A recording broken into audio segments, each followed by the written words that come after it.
Bueno, este es un capítulo un poco largo en realidad. ¿Ya? Tenemos el capítulo 8 y el capítulo 9 que son de direccionamiento y subnetting. Tenemos que ver direccionamiento en IP versión 4 y direccionamiento en IP versión 6 también. Y subnetting en IP versión 4 y subnetting en IP versión 6. Aunque en IP versión 6 es algo más básico. Pero nos va a tomar 3 semanas. Contando esta semana, 2 semanas más. ¿Ya? Y luego pasamos a la última capa, que es la capa de aplicación. ¿Cómo está? Hay que irlo viendo con calma. Vamos a trabajar de la mano con unos workbooks que les comenté el día martes, que están colgados en línea y que nos van a servir como cuaderno de trabajo. Antes de comenzar con el tema de direccionamiento, hay un breve repaso que quisiera que realicemos.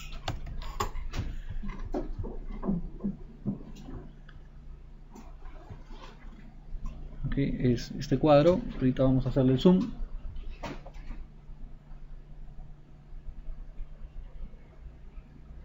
Está cargando. Vamos a hacerlo acá. Vamos a hacerle zoom ahí. Esto nos va a servir para entender mejor de base, ¿no?, cómo es que funciona la notación posicional, porque la conversión binario decimal y decimal binario se realiza de una manera más sencilla si entendemos en qué consiste la notación posicional. Antes de analizar la notación posicional para la numeración binaria, vamos a revisar la notación posicional para números decimales, para entenderlo. Si algo no se entiende aquí, lo explicamos. Cuando ya se haya entendido, pasamos a ver cómo es la notación posicional con números binarios. Primero, en números decimales, la raíz siempre es 10, ¿no? Tenemos 10 números, de 0 a 9, ¿correcto? Que vamos a ir combinando. Entonces, en numeración decimal, la raíz es el número 10. Y luego, tenemos las unidades, las decenas, las centenas, ¿no? En las unidades vamos a usar el exponencial 0, ¿no? Y vamos a ir incrementando ese exponencial 0, 1, 2, 3, 4 y así, conforme vayamos conforme aparezcan más números. Y luego tenemos el valor posicional. El valor posicional es el resultado de tomar la raíz y elevarlo al exponencial. 10 a la 0, 1. En la segunda, ¿no?, columna, 10 a la 1, 10. En la tercera columna, 10 a la 2, 100. En la cuarta columna será 10 a la 3, 1000, ¿no? Y así irá incrementando. ¿Se entiende cómo se ha calculado el valor posicional? ¿Sí? Entonces, si colocamos un número 2 en esta posición, equivale a 2 unidades. 2 por 1, 2. Si colocamos por acá un 9 en esta posición, hay que multiplicarlo por el valor posicional. 9 por 10, 90, ¿no? Nosotros lo hemos aprendido eso hace muchos años, que era, ¿no?, unidades, decenas, centenas, y ahí hacíamos la multiplicación, ¿no? Pero estamos recordándolo para que nos sirva esto como base para entender más rápido lo que es el tema de notación binaria. Igual acá 1 por 100, 100. Finalmente lo sumo todo y tengo el número que estoy buscando, que es 192, ¿correcto? Descompuesto en unidades, decenas, centenas, ¿no?, millar, etcétera. Basado en la notación posicional. ¿Se entendió esta parte? ¿Sí? ¿Está claro? Raíz exponencial. ¿Sí? ¿Qué es lo que variaría? La posición, claro. Conforme variamos de posición, va tomando un valor posicional distinto. Los exponenciales siempre comienzan en 0 y van aumentando de 1 en 1. Y la raíz depende del tipo de numeración que estamos usando, que en este caso es decimal. Si fuera hexadecimal sería 16. Y si fuera binario va a ser 2, porque hay 2 posibles valores. Ahora veamos entonces, si se ha entendido, cómo se maneja la notación posicional para numeración binaria. Aquí la raíz es el número 2. Y usamos la misma lógica, exponencial 0, exponencial 1, exponencial 2, 3, 4, 5, 6, 7, 8, ¿no?, etc. Y el valor posicional va a ser el resultado de decir 2 a la 0, 2 a la 1, 2 a la 2, 2 a la 3, 2 a la 4, 2 a la 5, 2 a la 6, 2 a la 7, 2 a la n. ¿Correcto? Los resultados son 1, 2, 4, 8, 16, 32, 64, 127, perdón, 128, 256 y así. ¿Se entiende cómo hemos llegado a los valores posicionales? ¿Sí? ¿Está claro ahí? ¿Preguntas? Muy bien, entonces aquí los valores posibles ya no son del 1 al 9, sino solamente son ceros y unos, los posibles valores que podemos usar. Entonces, en este ejemplo estamos poniendo 0, 0, 0, 0, 0, 0, 1, 1. Entonces, para todos los casos multiplico 1 por 0, 0. Cualquier cosa que multiplique por 0 nos va a dar 0. Finalmente lo vamos a sumar, pero la sumatoria de todos los ceros sigue siendo 0. Llegamos aquí, cuando el valor es 1, 1 por 64, 64. 1 por 128, 128. Sumo 128 más 64 más 0 más 0 más 0 más 0 más 0. Y el resultado de este número es 192. ¿Se entiende? Ese es el valor de la notación binaria. La numeración binaria es una numeración bien interesante. Hasta hay documentales de numeración binaria. Se dice que en el futuro los seres humanos vamos a estar más familiarizados con la numeración binaria. Solo por poner un ejemplo, si tú usas numeración decimal con tus manos, puedes contar del 1 al 10, ¿no? Pero si usas numeración binaria con tu mano, podrías representar el 0 y el 1. Y con cada mano, pues, ¿no? Con las dos manos, tenemos 10 bits, podríamos contar del 1 hasta el 1024. Incluso para nosotros mismos podría llegar a ser una evolución en lo que es manejo y cálculos. Pero bueno, para no salirnos del tema, regresamos aquí. Entonces 2 a la 0, 2 a la 1, 2 a la 2, 2 a la 3 nos van a dar valores. Estos valores finalmente los tenemos que manejar ya de memoria, pero sabiendo de dónde vienen, ¿no? Sabiendo de dónde vienen estos valores posicionales. Esa es su raíz.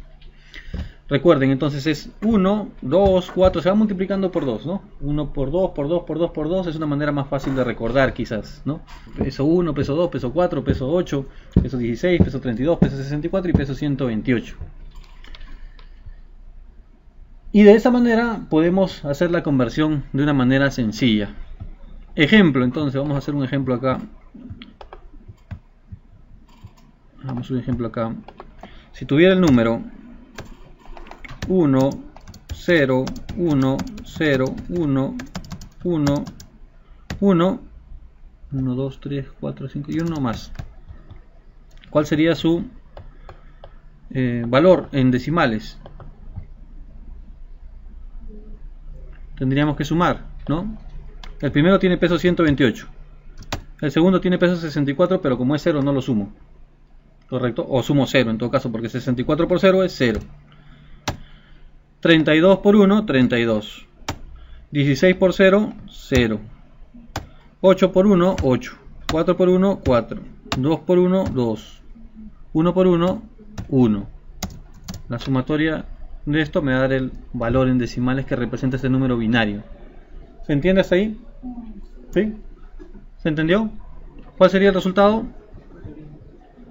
Vamos, 60 más 8, 68, más 4, 72, 74, 75, 175. ¿Correcto? 175 sería el número convertido.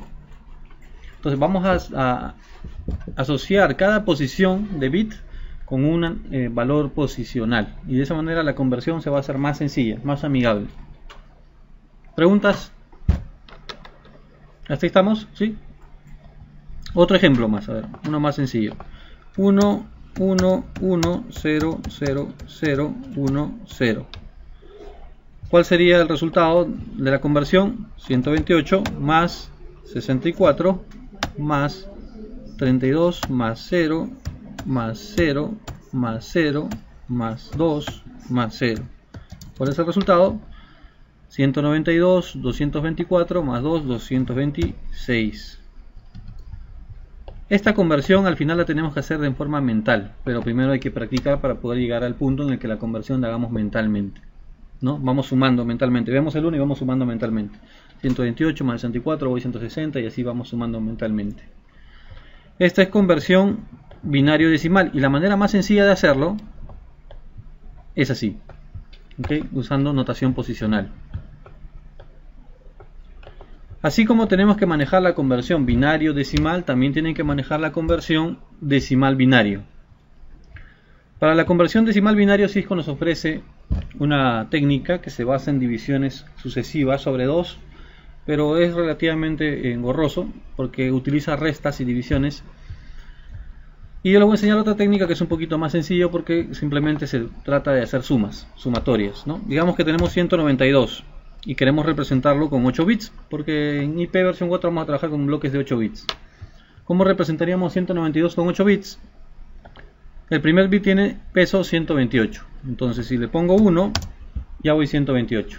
El segundo bit tiene peso 64. Si le pongo 1, ya voy 192. Es 128 más 64, 192. Y lo demás lo completo con ceros. 1, 2, 3, 4. Falta uno más, ¿no? Ahí están los 8 bits. ¿Correcto? Peso 128, peso 64. Lo demás lo completo con ceros. Otro ejemplo. 175. 175. ¿Cómo sería? 128, ¿no? Si le sumo 64 me paso, entonces le dejo un 0. Si le sumo 32, 160. Ya me estoy acercando. Si le sumo 16, 160 más 16, 176. Nos pasamos, ¿no? Entonces 0. Si le sumamos 8, 168. Si le sumamos 4, 172. Si le sumamos 2, 174. Y si le sumamos 1, 175. Esa sería la conversión realizando sumatorias sucesivas hasta alcanzar el valor que estamos buscando. Una manera más sencilla de hacer la conversión de decimal a binario. ¿Ya? Son las dos técnicas más sencillas que conozco en realidad, ¿no? Por ahí podría haber alguna más sencilla, pero son a mi parecer las más fáciles de utilizar. Una es la misma que tienen en la currícula de Cisco y la otra tiene cierta relación, aunque en las diapositivas van a ver que lo hace con restas más bien. Lo divide, saca una resta y creo que se complica innecesariamente. Bien, para practicar esto un poco les he dado en el campus, ¿no? Estos workbook, el de IP versión 4, ¿no? En las primeras páginas tienen ahí, yo les recomiendo que lo practiquen. Por ejemplo, hagamos uno nada más acá, más de esto, adelante. Este número, ¿cuál sería? 128 más 64, ¿no? Más 4 más 1. Total 192, 196, 197. ¿Correcto? Hay que practicarlo. ¿Por qué hay que practicarlo? No porque necesitamos practicar sumas, sino porque necesitamos memorizar los valores de notación posicional. Entonces necesitamos familiarizarnos y irnos memorizando de alguna manera el peso de cada posición. Solamente la práctica nos va a ayudar a memorizar el peso de cada posición, de manera que lo podamos hacer mentalmente sin estar consultando los pesos arriba. Ya, por eso es necesario hacer la práctica. Y aquí tienen algunos ejercicios, ¿no?, que les van a ayudar a practicar. Resuelvan, háganlo mentalmente, traten de hacerlo sin consultar la tabla de notación posicional. ¿Se entendió? ¿Preguntas? Y en la siguiente página, la página número 2, tienen lo contrario, ¿no? La conversión. Ahora tienen el decimal y se pide escriban cuál sería el binario. ¿Cómo sería acá 50? Primero pondríamos 0, el segundo sería 0 también, ¿no?, porque es mayor a 50. El tercero sería 1. Vamos 32. No se puede escribir aquí, ¿no? Por aquí creo que hay una opción para agregar texto. No. Bueno, blog de notas. Estábamos 50, ¿no? 0, 0, 1, vamos 32. 1 más. ¿Cuánto es? 32 más 16, 48. 0, 0, 1, 0. Ahí está, 50, ¿no? Hay que practicarlo entonces. Resolvemos estos ejercicios ya en casa para practicar lo que es conversión. Tenemos que manejar la conversión de decimal a binario, binario a decimal, al revés y al derecho, sin estar consultando el valor posicional de cada bit. ¿Ya? Muy bien. Habiendo hecho esa introducción, eso es muy necesario que lo dominen para poder entender este capítulo.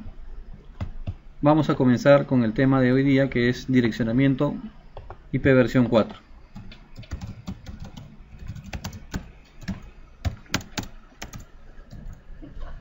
Con una breve definición de lo que es la dirección IP. Una dirección IP es un número de 32 bits. Ok, es un número de 32 bits.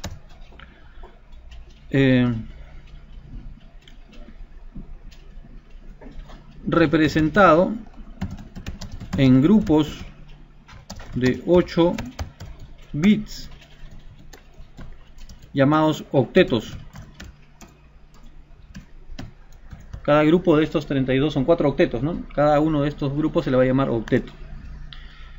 Y escrito en formato decimal. Las direcciones IP versión 4 se escriben en formato decimal. Por aquí en la diapositiva teníamos un ejemplo. Más arriba. Acá está. Acá hay un ejemplo. Acá está la dirección IP. 192, 168.10.10. Cada uno de estos números que estamos viendo es un octeto, son 8 bits. Si sumamos 8 más 8 más 8 más 8, están los 32 bits que componen la dirección IP. Se agrupan de a 8 y se escriben en formato decimal. Por eso tenemos que manejar la conversión de decimal a binario y de binario a decimal. Y se separan por un punto nada más. Si estamos diciendo que estos octetos... ¿Qué tal? Buenas noches. Estos octetos, ¿no? Se van a representar en formato decimal. Vamos a ver qué números podríamos representar, ¿no? 0000, estos octetos van a ir desde 000000 hasta 11111111. El equivalente sería para 000 será 0 y el equivalente para 111 será 255. ¿Cuántas combinaciones hay acá? 256. Cuando trabajamos con combinaciones binarias, se entiende que el número de combinaciones posibles es igual a 2 a la n, donde n es el número de bits que vamos a combinar. Entonces, aquí tenemos 2 a la 8, que es igual a 256. Como escribimos a partir del 0, llegaremos hasta 255. Cada uno de los octetos, entonces, podrá combinarse desde 0 hasta 255. Cada dirección IP que encontramos no va a tener un valor diferente a este rango. No vamos a encontrar ninguna IP que tenga 256, 257, ni 300, ni 400. El límite máximo del número decimal que podemos encontrar en cada octeto es 255. ¿Correcto? ¿Sí? Ahora, las direcciones IP están compuestas de 4 octetos. Una dirección IP entonces puede ir desde 0.0.0.0 hasta el número 255.255.255.255. ¿Se entiende también ahí? ¿Va? Ese sería el primer número donde todos los octetos valen 0 y el último donde todos los octetos llegan al valor máximo 255.255.255, que sería equivalente a escribir 32 ceros y 32 unos, todas las combinaciones posibles. Para entender esto también, el siguiente valor aquí sería 0.0.0.1. El siguiente valor sería 0.0.0.2, ¿no? Y si dejamos un espacio, en algún momento llegaremos a 0.0.0.255. ¿Correcto? ¿Cuál sería el siguiente después de 0.0.0.255? Punto 0. Reinicia el primer octeto, ¿no? Reinicia, se vuelve 0 de nuevo. Y luego comienza 0.0.1.1 y 0.0.1.2 hasta que llegue a algún punto en el que nuevamente estará en 0.0.1.255 y nuevamente 2.0 y así va a ir avanzando. En algún punto llegará a ser 255, 255, 255, 254 y la última combinación será 255, 255, 255, 255. ¿Se entendió cómo va a ir avanzando, no? Cierra un octeto, avanza el siguiente, va tomando el siguiente y así va aumentando la numeración. ¿Cuántas combinaciones posibles habrá acá? Bastantes. Pero usando esta fórmula. 2 a la 32, exacto, 2 a la 32. 2 a la 32. ¿Cuánto es 2 a la 32? 2 a la 32 es igual, vamos a separarlo para que se entienda esto mejor. A ver, adelante. Esto sería igual a escribir 2 a la 30, ¿no? Multiplicado por 2 a la 2. ¿Correcto? ¿No? Lo podemos separar para que se entienda un poco más fácil. Ahora, ¿cuánto es 2 a la 30? ¿Cuánto es 2 a la 10? 1024, ¿no? 2 a la 10, 1024. 1024 es un K, ¿no? ¿Cuánto será un mega? 2 a la 20, ¿correcto? 2 a la 20 es un mega. ¿Y 2 a la 30 cuánto es? 1 giga, ¿no? ¿Y 2 a la 4? No, perdón, 2 a la 2, ¿no? 2 a la 2, 4. Entonces reemplazamos acá, tenemos 1 giga multiplicado por 4. ¿Cuánto es esto? 4 gigas. ¿Cuánto es 4 gigas? Aproximadamente 4.000 millones, ¿no? 4.000 millones. 4 gigas. 2 a la 32 es un número, además por demás conocido, que en diferentes cursos lo ven, ¿no? Por ejemplo en Windows cuando sale FAT32, ahí el tamaño máximo del archivo 4 gigas. Y aparece por ahí siempre el 2 a la 32 como las PCs de 32 bits, ¿no? De 64 bits. El número 32 siempre está presente. El número 10, ¿no? 2 a la 16, 2 a la 32 lo vamos a ver constantemente. Así que son números que debemos de tener, de alguna manera, relacionarlos en una forma más familiar.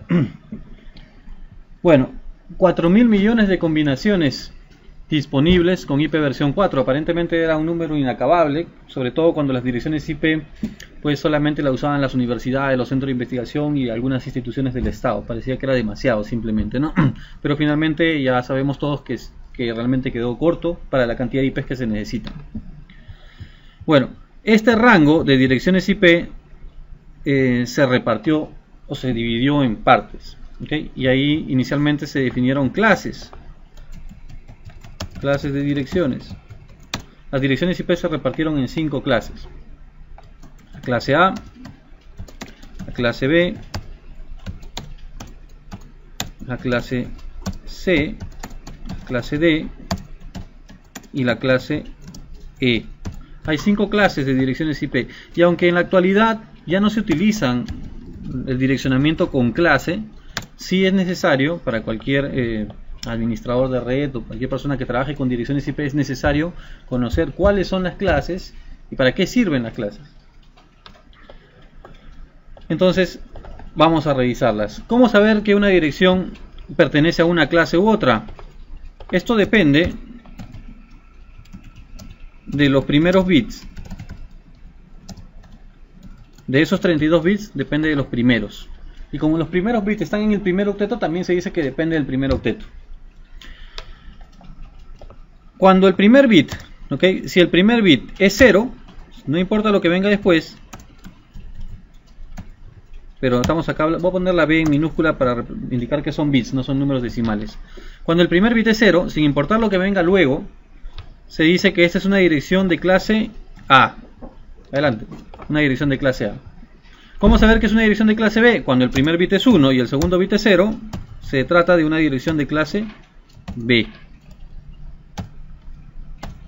Cuando el primer bit es 1, el segundo bit es 1 y el tercer bit es 0, entonces estamos frente a una dirección de clase C. Esa B es de binario. La B chica minúscula solo pongo porque son números binarios, son bits, ¿ya? Clase D cuando tenemos 1, 1, 1, 0 y lo demás puede ser cualquier valor, pero si los primeros 4 bits son 1, 1, 1 y 0, entonces es una dirección de clase D. Y si los primeros 4 bits son 1, 1, 1, 1, sin importar lo que viene luego, entonces estamos frente a una dirección de clase E. Depende de los primeros bits, ¿correcto? Depende siempre de los primeros bits, ¿sí? Los otros 32 bits, el resto de bits puede ser cualquier valor, ceros, unos, ceros, unos. Para saber si es de una clase u otra, hay que mirar los primeros bits. Los primeros bits están en el primer octeto, así que tomemos los 8 primeros números, los 8 primeros bits, perdón, para entender esto mejor. Conclusiones: las direcciones de clase A, el primer octeto, ¿okay? El primer octeto de clase A estará en un rango. ¿Cuál es el rango para el primer octeto de clase A? Desde 0, 0, 0, 0, 0, 0, 0, 0 hasta 0, 1, 1, 1, 1, 1, 1, 1. Le estoy dejando el espacio intencionalmente para que se pueda ver, ¿no?, que el primer bit es 0 y los otros 7 pueden ser cualquier valor. Es un rango, ¿no? Desde 0, 0, 0 hasta 0, 1, 1, 1, 1, 1, 1. ¿Cuánto vale esto? En decimales esto es 0. Y en decimales esto es, sumamos 1 más 2 más 4 más 8, 127. ¿Correcto? Cuando el primer octeto entonces va desde 0 hasta 127 es clase A. ¿Correcto? ¿Usted entendió? ¿Preguntas? Cuando el primer octeto está en este rango, se dice que es una dirección de clase A. Salud. Clase B. Para que sea clase B, el primer dígito tiene que ser 1 y el segundo forzosamente tiene que ser 0. Entonces ponemos acá 1 y el segundo 0, y los demás pueden combinarse. Todos los valores posibles, siempre que el primero y el segundo sean 1 y 0 respectivamente. Entonces ahora esto vale 128 y irá hasta el valor de 191. Si sumamos todos los pesos de los unos ahí, nos va a dar como resultado 191. Cuando el primer octeto se encuentra en este rango, decimos que es clase B. Clase C. Para que sea clase C, tomamos los tres primeros bits y decimos, si el primero y el segundo es 1 y el tercero es 0, entonces es clase C. Y esto va, el primero sería 1 y 1 con puro 0C, 192, y luego 223. Si el primer octeto va desde 192 hasta 223, es clase C. Clase D.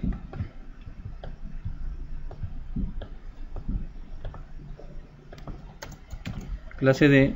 Ahora tomamos los cuatro primeros bits y decimos, si los primeros 4 bits son 1, 1, 1 y 0, es clase D.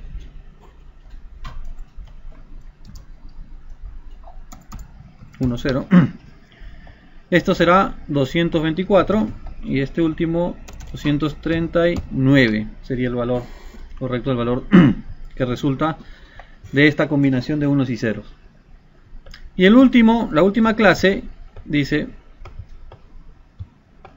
voy a ponerlo acá abajo, acá a un costado, será clase E. Será clase E cuando los cuatro primeros sean 1. Si los cuatro primeros bits son 1, entonces es clase E. Esto sería 240. Y esta última combinación ya la conocemos todos, 255. Entonces de esa manera, mirando los primeros bits, o de una manera más sencilla, mirando los primeros octetos, podemos saber en qué clase de dirección estamos. A modo de resumen, podríamos decir que ponemos por acá, la clase A va desde 0.0.0.0 hasta 127.0.0, perdón, .255.255.255. La clase B va desde 128.0.0.0 hasta 191.255.255.255. Vamos a poner un guión.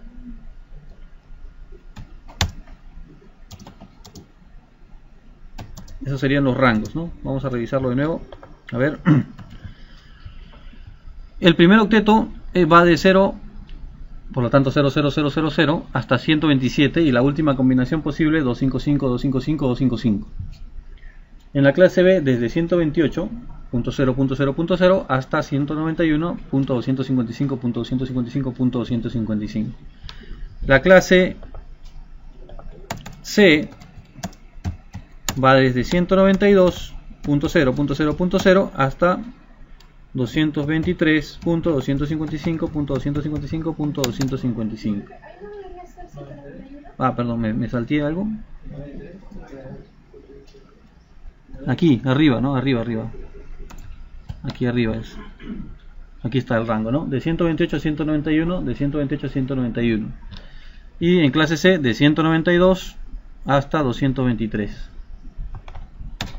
Y la clase D, desde 224.0.0.0 hasta 239.255, 255. Y la clase E, desde 240 hasta 255, 255, 255, 255. ¿Correcto? Esos son los rangos. Hay que tratar de aprenderlos de alguna manera. Una opción, la que fuerza menos nuestra memoria, es la de los bits, porque es bastante práctica, ¿no? Si el primero es 0, si el primero es 0 y 1 y va corriendo el 0 de alguna manera, ¿no? Bit por bit. Es la manera más, digamos, es más fácil de recordar, pero necesita que tengas una conversión binario decimal, ¿no? Bastante entrenada, ¿no? Porque de estos rangos de bits puedes calcular los primeros octetos. Y la otra, que de repente es para otros podría ser más sencilla, es memorizarse estos rangos. Fuerza un poco más nuestra memoria porque son varios números que tenemos que memorizar, pero digamos que no requiere estar manejando una conversión binario decimal, ¿no? En paralelo. Así es que elijan cualquiera de las dos que se les haga más amigable, más sencillo. Lo importante es que sí manejemos, que podamos identificar si tenemos una dirección enfrente, si sepamos en qué clase va. ¿Okay? Cualquier dirección, cualquier número que veamos, podamos saber, esta es de tal clase. ¿Okay? Mirando el primer octeto nada más. ¿Preguntas hasta ahí? Bueno, ahora en el examen, por ahí creo que me parece, hicimos una pregunta la vez pasada sobre los tipos de direccionamiento que soporta IP versión 4. IP versión 4 soporta 3 tipos de direccionamiento, igual que Mac, ¿no? El direccionamiento IP versión 4 puede ser unicast, multicast y broadcast. ¿Qué tiene que ver esto con lo que acabamos de ver?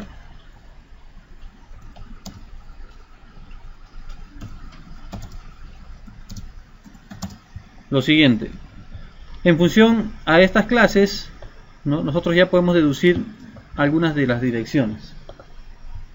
Por ejemplo, el direccionamiento unicast es un direccionamiento que se utiliza para enviar mensajes de una PC a otra, ¿no? Por ejemplo, cuando entramos a un servidor web, cuando enviamos un correo, cuando compartimos un archivo, cuando descargamos una canción. Casi todas las comunicaciones son unicast, de uno a uno. Incluso cuando 20 computadoras se conectan a un servidor web, todos son conexiones unicast. Entonces, para conexiones unicast se utilizan direcciones unicast. De estos rangos, solo 3 sirven para hacer direccionamiento unicast. La clase A, clase B y clase C son consideradas como el rango de direcciones unicast. ¿Okay? Son el rango de direcciones unicast.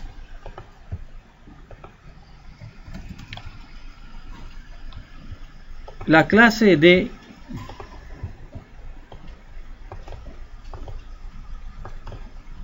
son direcciones multicast.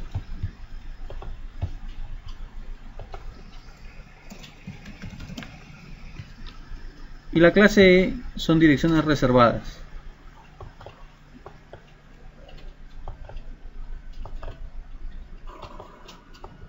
Está reservado. Sin embargo, ya en clase, con los laboratorios anteriores, hemos identificado una dirección de broadcast que todos debemos conocer. ¿La vemos por acá?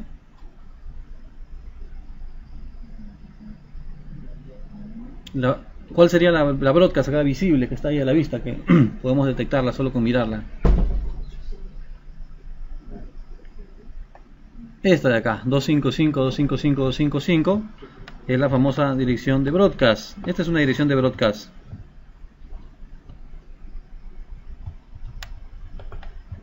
El 255.255.255 es una dirección reservada.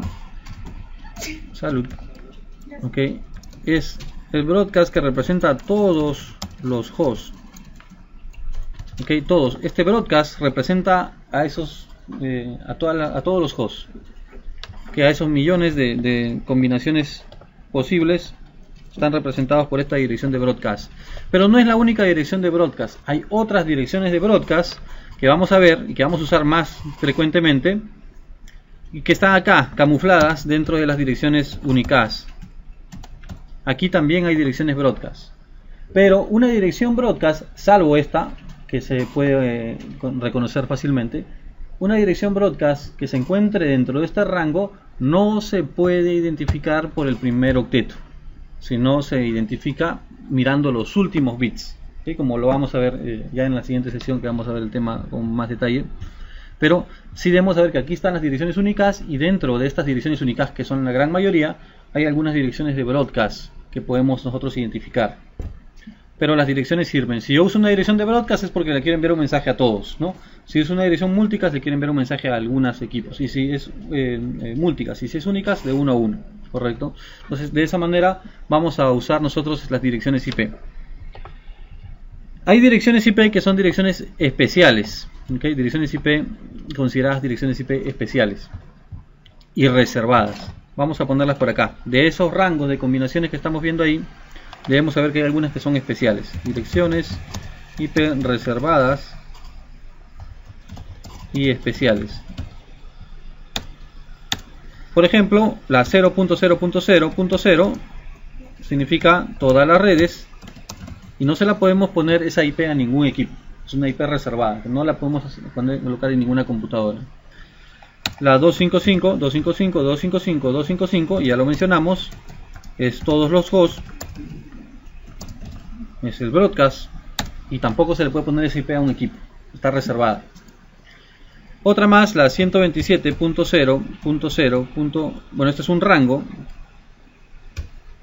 hasta 127.255.255.255. Este rango se conoce como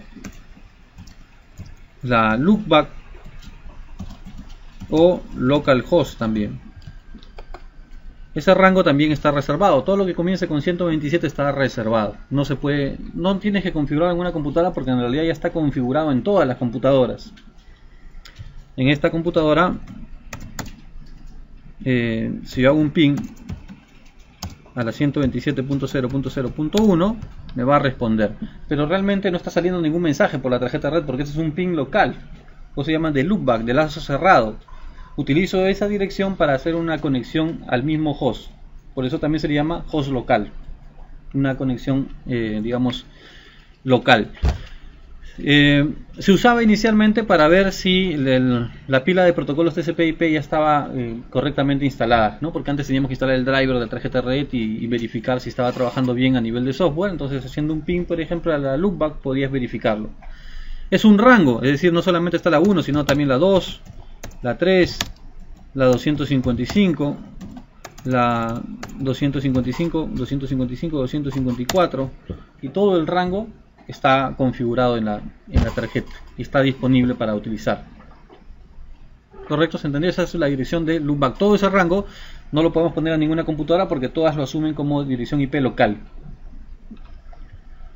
Otro rango que está reservado se llama testnet y es la 192.0.2.0 hasta la 192.0.2.255, conocida como la testnet, red de pruebas. En realidad es un rango que sí lo podemos usar si quisiéramos configurar una computadora, pero que de todas maneras los organismos que regulan las direcciones IP lo han reservado en teoría para que los que quieran hacer investigación, publicación de libros, papers, investigaciones, si tienen que usar IPs utilicen este rango. Con ese fin está reservado, pero en la práctica sí se puede utilizar. Y el último rango que vamos a ver acá es el 169.254.0.0 hasta 169.254.255.255 y esto se llama link local. ¿Okay? Link local, la red de enlace local. Este rango es especial y se utiliza o la utilizan las computadoras para autoconfigurarse. Aquí, por ejemplo, nosotros tenemos una dirección IP. ¿Dónde está? Vamos a ponerle. Necesitaría conectar el cable de red. Pero lo pueden hacer ustedes en su computadora. No tienen privilegios de administrador, ¿no?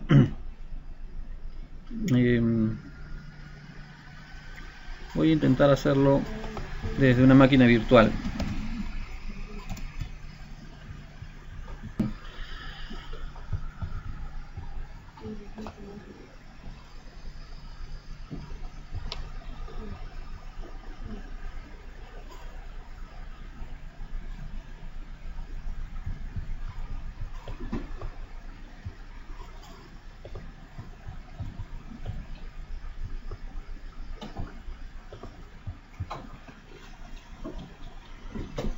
Cuando uno configura una tarjeta de red, más o menos lo que ya todos de alguna manera en casa o en el trabajo ya nos hemos familiarizado, es que yo puedo ponerle la IP manualmente, ¿no? Desde una opción, ¿no? de mi PC de propiedades o mis sitios de red. Podemos ponerle manualmente la dirección IP o también podemos ponerlo en forma automática, ¿no?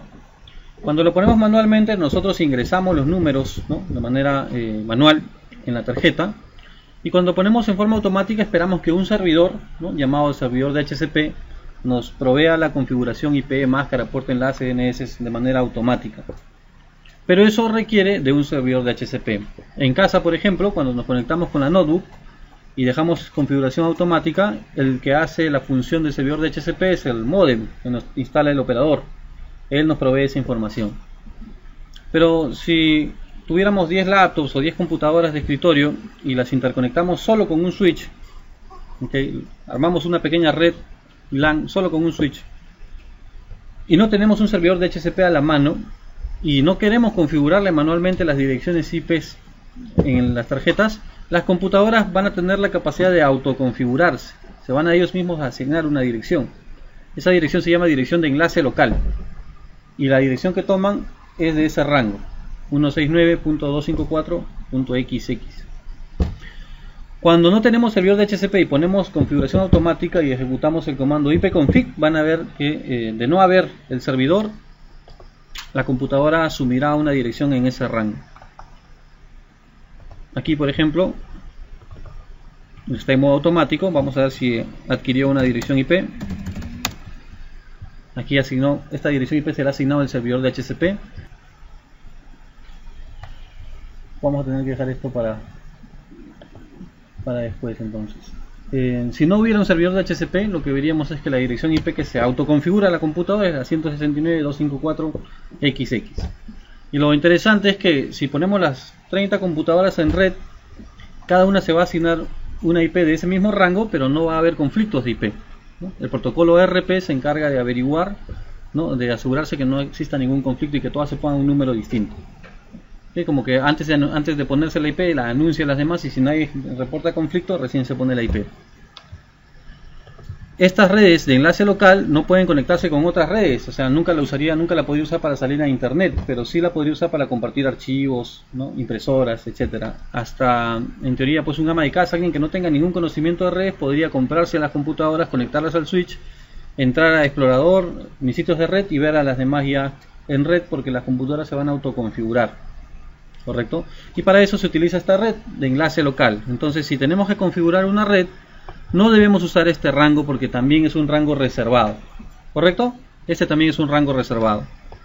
IPs reservadas e IP especiales.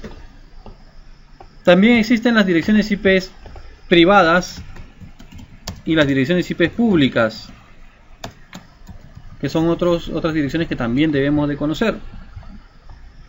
Las direcciones IP privadas son tres rangos, desde la 10.0.0.0 hasta la 10.255.255.255. Cualquier dirección que comience con 10 es una dirección IP privada. También se le conoce como dirección IP privada la 172.16.00 hasta la 172.31.255.255. Cualquier dirección IP que esté en ese rango le vamos a denominar dirección IP privada. Y por último, desde la 192.168.0.0 hasta la 192.168.255.255. Los tres rangos son considerados direcciones IP privadas y se utilizan, como es lógico, en redes privadas. La universidad aquí tiene una red privada, ¿no? Un banco tiene una red privada. Una financiera tiene una red privada, una minera tiene una red privada, una empresa X normalmente tiene su red privada y ahí pueden usar las direcciones IP privadas sin problemas. ¿Cuál es la red pública? ¿Cómo se llama la red pública? Hay una sola en el mundo. Comienza con I. Internet, ¿no? Muy bien. La red pública es el Internet y aquí se utilizan las direcciones públicas. Lógico, las direcciones públicas sirven para la red pública. La red pública es Internet. En Internet solamente usamos direcciones IP públicas. Y como esta red es mundial, es pública, solamente se puede usar la dirección IP, no se puede duplicar la dirección IP pública.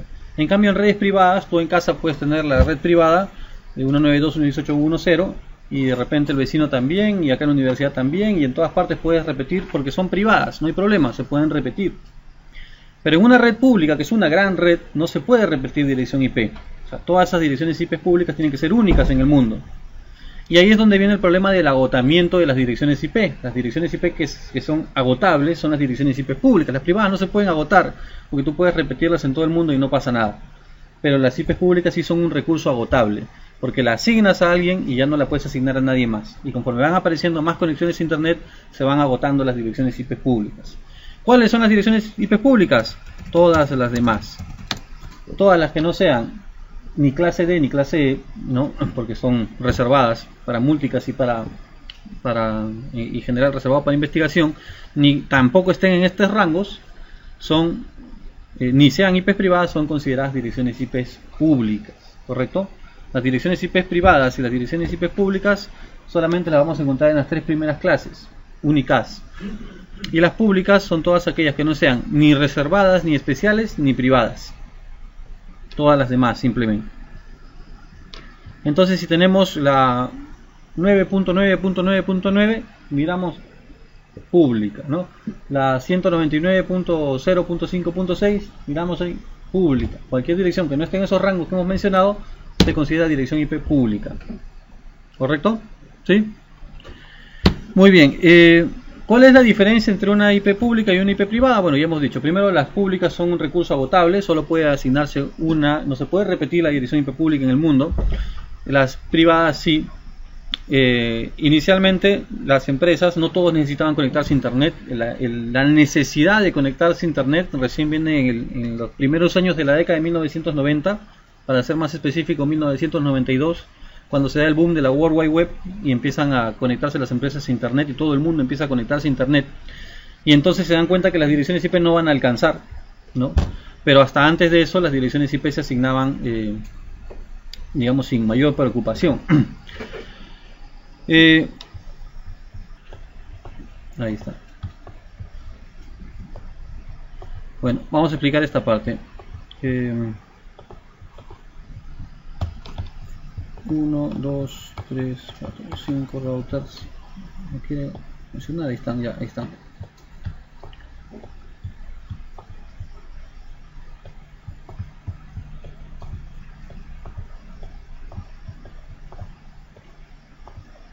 Vamos a usar estos routers como si fueran el Internet, ¿no? Vamos a agregarle más tarjetas.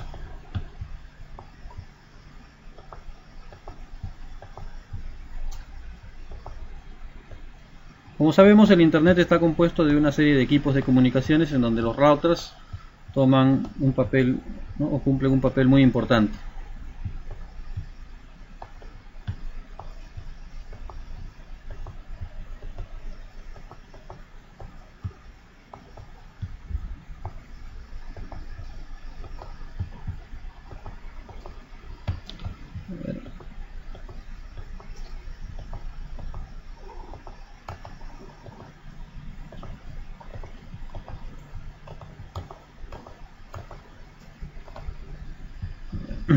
Acá creo que se puede también. Digamos que esta nube que vamos a dibujar aquí viene a ser el Internet.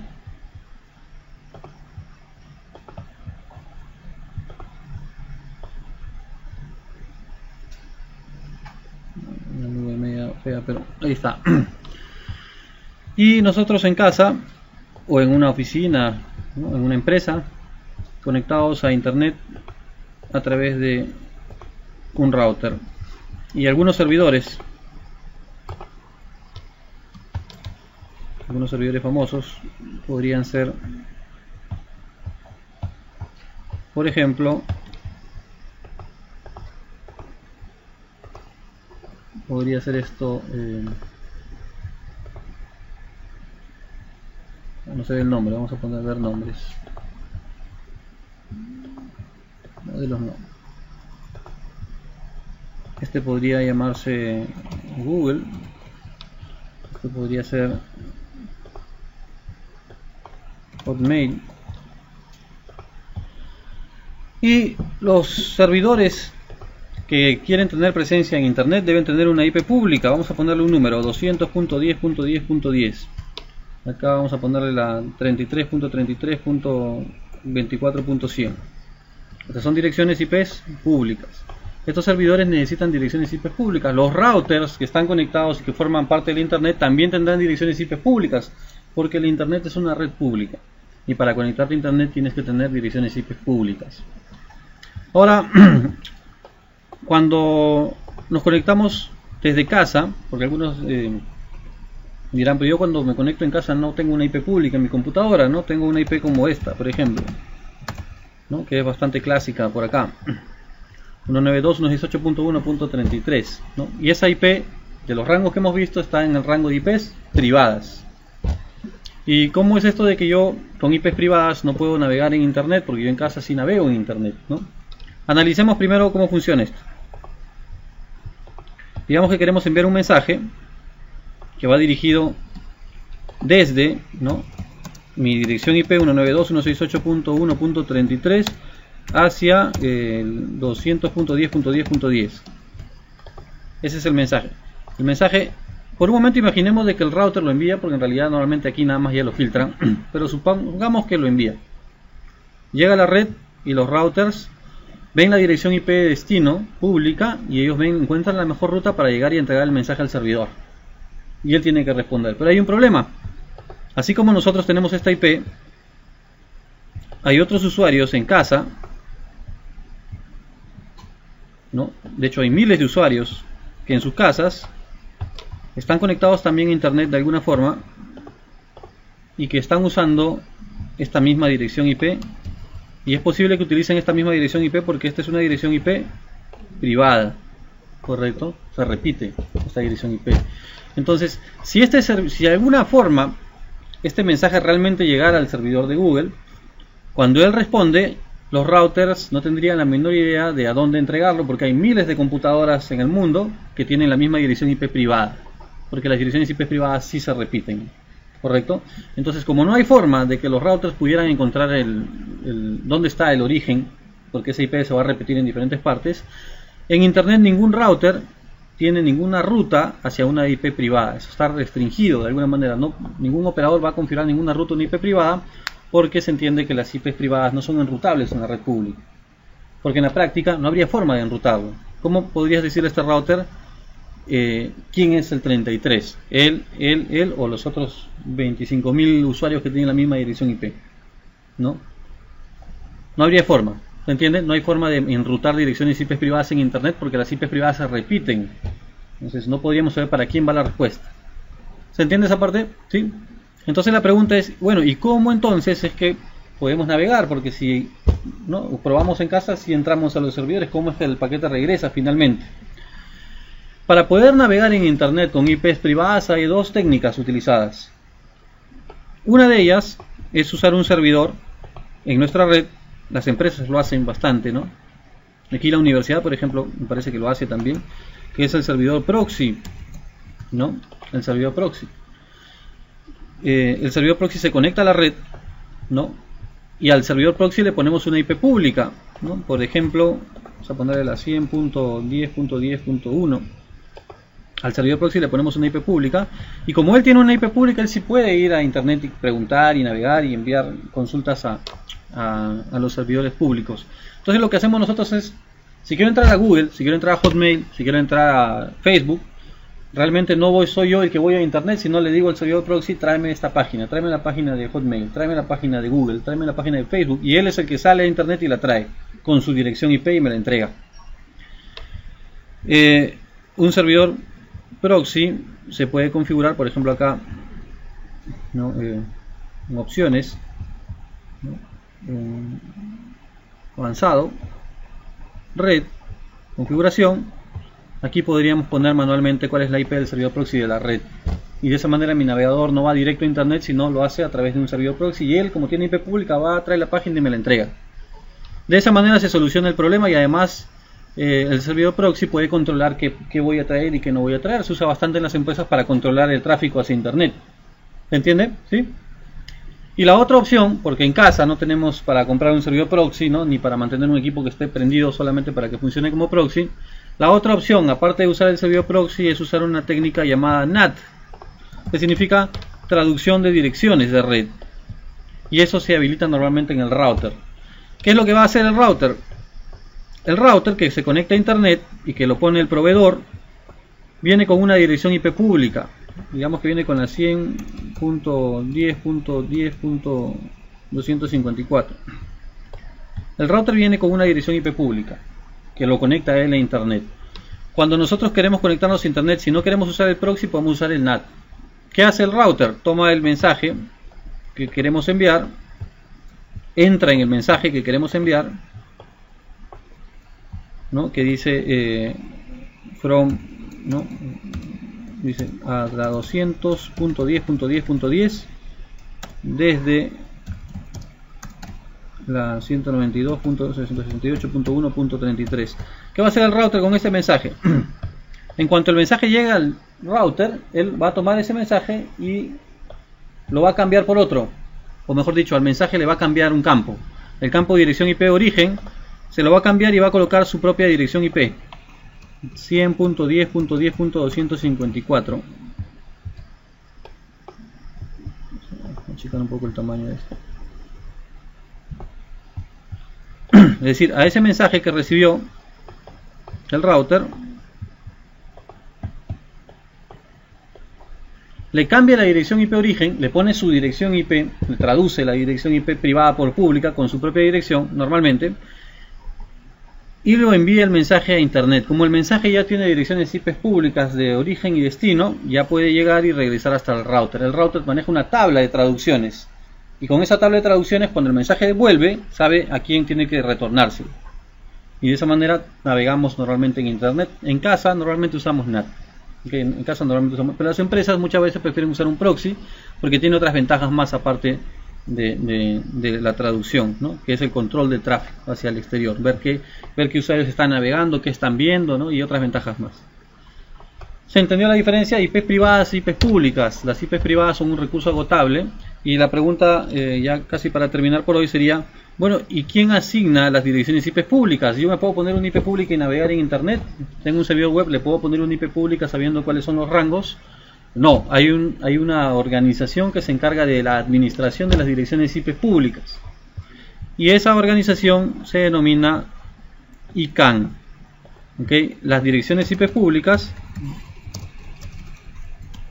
son administradas por la ICANN.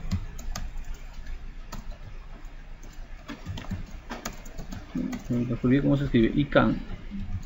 Ajá, ICANN. En un inicio, la oficina que administraba las direcciones IP públicas se llamaba IANA, ¿no?, y era básicamente un consultor, ¿no?, de las Fuerzas Armadas de Estados Unidos, el que se encargaba de, con un conjunto de colaboradores, administrar las direcciones IP y la asignación a nivel mundial. Pero cuando crece el internet, ya no lo podía manejar esta pequeña organización, y se conforma una organización más grande, que es la ICANN, y la IANA es absorbida. La IANA es un departamento dentro de la ICANN. La IANA es la que administra las direcciones IP, pero uno no le pide una IP directamente a la IANA, hay una estructura orgánica. La IANA es el principal, el concentrador de direcciones IP, pero por debajo de IANA están los organismos de registro internacional, llamados los RIR. Los RIRs son registros internacionales de región. Son 5 RIRs para las 5 regiones en el mundo, ¿no?, para Latinoamérica, para África, para Europa, ¿no?, para Asia. Hay un RIR para cada región. A nosotros nos corresponde el RIR denominado LACNIC, que es Latinoamérica y Caribe. ¿Okay? Pero también está RIPE, AFRINIC y otros RIRs que asignan en otras regiones del mundo. Las direcciones IP públicas, entonces, para nuestra zona son reguladas por esta RIR, LACNIC. Ahora, los RIRs tampoco te asignan necesariamente a ti directamente las direcciones IP públicas, sino se le asignan a los ISPs. Los ISPs son los proveedores de servicio de Internet. Esto lo vimos en terminología las primeras semanas, ¿no? Los ISPs. El RIR le asigna las direcciones IP públicas a un ISP. Y el ISP le asigna ya la dirección IP pública al usuario, ¿no? Nosotros, por ejemplo, si nos conectamos con Telefónica del Perú, con Level 3 o con Claro, ¿no? Cada uno de esos ISPs, porque son operadores que nos dan Internet, cada uno de ellos tiene un pool de direcciones IP públicas y nos presta una dirección IP para que podamos conectarnos a Internet. Si yo salgo con Telefónica, salgo con un IP que me dio Telefónica, pero me cambio de proveedor, salgo con otro IP que me da otro proveedor, y cada proveedor maneja sus pools, sus rangos de dirección, sus prefijos de direcciones IP públicas. Hay tres niveles de proveedores: el Tier 1, el Tier 2 y el Tier 3. En Perú solamente tenemos Tier 3, no hay Tier 2 ni Tier 1. ¿Cuál es la diferencia? Los proveedores Tier 2 son los proveedores, digamos, más grandes de Internet, son el backbone mismo del Internet. Entre ellos conforman el Internet, el core mismo del Internet. A un proveedor Tier 1 se le conectan los proveedores Tier 2, y a los proveedores Tier 2 se le conectan los proveedores Tier 3. Y a los proveedores Tier 3 normalmente ya se conectan los usuarios. Los Tier 3 son normalmente pues los ISPs, ¿no? Los ISPs que nosotros tenemos acá en el país. Pero hay otros ISPs que están conectados directamente al backbone, y conectarte directamente a un ISP Tier 2 sería más costoso. Conectarte directamente a un ISP Tier 1 sería todavía más costoso, porque el nivel de confiabilidad de tu enlace, para que se te caiga a ti el Internet, tendría que caerse el Tier 1, y eso es casi improbable, ¿no? Es como que se caiga una parte del Internet completamente para que se caiga ese Tier 1. Entonces es un enlace más costoso que empresas muy grandes, ¿no? Como puede ser Google, Microsoft, Facebook, no se conectan a un Tier 3, sino se conectan normalmente a un Tier 2, o incluso podrían conectarse directamente a un Tier 1 para tener una conexión de alta disponibilidad, que obviamente cuesta un montón de dinero, ¿no? Y manejar velocidades también de acceso mucho mayores. Los proveedores ISP se dividen en estos Tier 1, 2, Tier 3. Y debajo de ellos ya vienen los usuarios, ¿no? De ellos vienen ya las empresas. Algunas empresas, como hemos mencionado, grandes, van directamente a un Tier 2, a un Tier 1.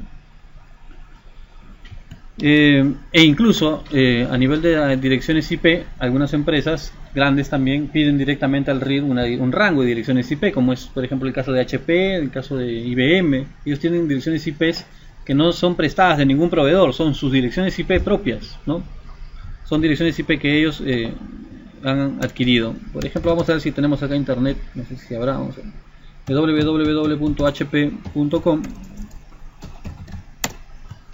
Observen cómo, bueno, la resolvió por lo menos todas las direcciones IP que comienzan con 15 son de HP. A ellos se le asignaron la red 15.0.0.0. De hecho, se le asignaron 16 millones de direcciones en un inicio. Y así muchos proveedores tienen direcciones IP que son propias de ellos. Muchas empresas grandes tienen direcciones IP públicas asignadas a ellos, no a través de un ISP, sino asignadas directamente. Pero para eso hay que coordinar directamente con el RIR y demostrar por qué necesitamos una IP pública directamente y no a través de un ISP, que es el canal, digamos, más común. Bien, esto es un poco de estructura de las direcciones IPs.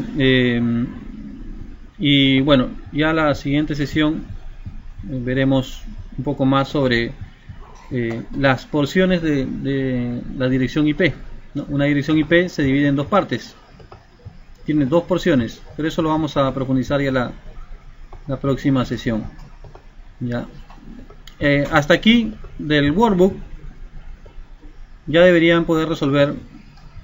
Vamos a dejarlo que está escrito nada más: porción de red y por acá porción de host. Una dirección IP, sus 32 bits. Sus 32 bits están divididos en dos partes: la porción de red y la porción de host. Pero eso es algo que lo vamos a tener que ver en la siguiente sesión.